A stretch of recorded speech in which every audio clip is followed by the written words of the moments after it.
Live news Puthukkad.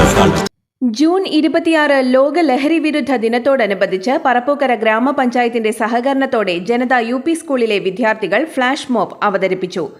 ലഹരിയുടെ ഉപയോഗം വർദ്ധിച്ചുവരുന്ന ഇന്നത്തെ കാലഘട്ടത്തിൽ പ്രായഭേദമന്യേ ഏവരെയും ബോധവൽക്കരിക്കേണ്ടതിന്റെ പ്രാധാന്യം മുൻനിർത്തിയാണ് ജനത UP സ്കൂളിലെ അധ്യാപകരും വിദ്യാർത്ഥികളും ഇങ്ങനെയൊരു ഉദ്യമത്തിന് മുന്നിട്ടിറങ്ങിയത്. രാവിലെ 11 മണിക്ക് നന്ദിക്കര സെന്ററിൽ പറപ്പൂക്കര ഗ്രാമപഞ്ചായത്ത് ആരോഗ്യ വിദ്യാഭ്യാസ standing committee chairman Shri NM Pushpakaran ഉദ്ഘാടനം ചെയ്തുകൊണ്ടാണ് പരിപാടിക്ക് തുടക്കമിട്ടത്. സ്കൂൾ പ്രധാന അധ്യാപിക അനില ടീച്ചർ സ്വാഗതം പറഞ്ഞ ചടങ്ങിൽ സ്കൂൾ SSG, PTA, MPTA അംഗങ്ങളും രക്ഷിതാക്കളും ജനപ്രതിനിധികളും പങ്കെടുത്തു.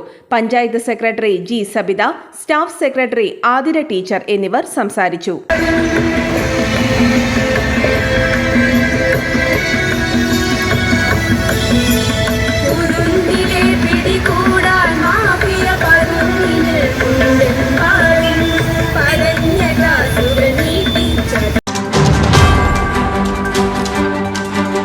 Live news Puthukkad.